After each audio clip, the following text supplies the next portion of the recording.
দক্ষিণ কোরিয়ায় দেখা দিয়েছে রাজনৈতিক অস্থিরতা। সামরিক আইন জারি করার পর তা বাতিলের ঘোষণা দেন প্রেসিডেন্ট ইউন সুক ইউল। এতে উত্তাল দক্ষিণ কোরিয়া। ইতিহাস থেকে দেখা যায় দক্ষিণ কোরিয়ার অধিকাংশ প্রেসিডেন্টের ভাগ্যে ঘটেছে নির্মম পরিণতি। কেউ কেউ ক্ষমতা হারিয়েছেন অভ্যুত্থানে, আবার কারোর নামের সাথে যুক্ত হয়েছে দুর্নীতির তকমা। দীর্ঘ ৩৫ বছর জাপানের দ্বারা শাসন হবার পর ১৯৪৮ সালে দক্ষিণ কোরিয়ার প্রথম প্রেসিডেন্ট হন সিংম্যান রিহ। ১২ বছর প্রেসিডেন্ট পদে থাকার পর গণ অভ্যুত্থানে ক্ষমতা হারান এই প্রেসিডেন্ট। মাত্র ২ বছর ১৯৬০ থেকে ১৯৬২ সাল পর্যন্ত ক্ষমতায় ছিলেন ইউন বো সিয়ন। শেষ পর্যন্ত তাকে সামরিক অভ্যুত্থানে হারাতে হয় ক্ষমতা। বো সিয়নের পর ক্ষমতায় আসেন পার্ক চাং হি। ১৯৬২ সালে অভ্যুত্থানের মাধ্যমে ক্ষমতা গ্রহণ করেন তিনি। দক্ষিণ কোরিয়ার অর্থনীতিকে চাঙা করার পেছনে অবদান থাকলেও মানবাধিকার লঙ্ঘনের অভিযোগ ছিল তার বিরুদ্ধে।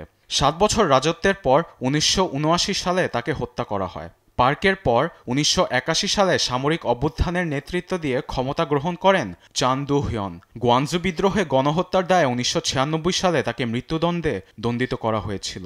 অবশ্য পরে তার সাজা ক্ষমা করে দেয় আদালত। ১৯৮৮ সালে ক্ষমতা থেকে সরে দাঁড়ান তিনি। ১৯৮৮ সালে দক্ষিণ কোরিয়ায় সর্বপ্রথম প্রেসিডেন্ট নির্বাচনে নির্বাচিত হন রোহ তাই ইয়ো। গোয়ানজু বিদ্রোহে গণহত্যার অভিযোগ ছিল তার বিরুদ্ধেও। ১৯৯৩ সালে ক্ষমতা ছাড়লে দুর্নীতির অভিযোগে কারাদণ্ড দেওয়া হয় রোহকে। পরে ক্ষমাও পান তিনি। ১৯৯৮ সালে কিম দাই জাং প্রেসিডেন্ট নির্বাচিত হয়ে ২ বছর পর দক্ষিণ কোরিয়ার গণতন্ত্র উন্নয়নের জন্য নোবেল পুরস্কার পান। কিমের পরের মেয়াদে ২০০৩ সালে ক্ষমতায় আসেন প্রেসিডেন্ট রোহ মো হিউন। নির্বাচনে জালিয়াতির অভিযোগে তাকে ২০০৮ সালে ক্ষমতাচ্যুত করা হয়। ২০০৯ সালে তদন্ত চলাকালে আত্মহত্যা করেন তিনি। হিউনের পর ২০০৮ সালে ক্ষমতায় প্রেসিডেন্ট লি মিয়ং বাক। ২০০৮ সাল থেকে ২০১৩ সাল পর্যন্ত তার বিরুদ্ধে আসে একাধিক দুর্নীতির অভিযোগ। ২০১৮ সালে তাকে ১৫ বছরের কারাদণ্ড দেয়া হলেও পরে ক্ষমাও করে দেওয়া হয়। হিউনের মতো একই পথে হাঁটছেন প্রেসিডেন্ট পার্ক জুন হাই।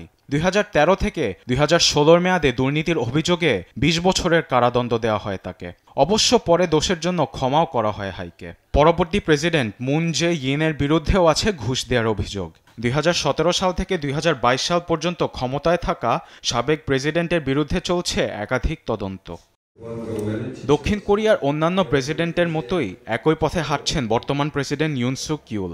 ২০২২ সালে ক্ষমতা গ্রহণের পর থেকে তার বিরুদ্ধে রয়েছে অসংখ্য অভিযোগ। সর্বশেষ ইউনের পরিণতি হতে পারে সাবেক প্রেসিডেন্টদের মতোই বলে ধারণা বিশ্লেষকদের। আরবিদ আফসার, নিউজ ডেস্ক, দেশ টিভি।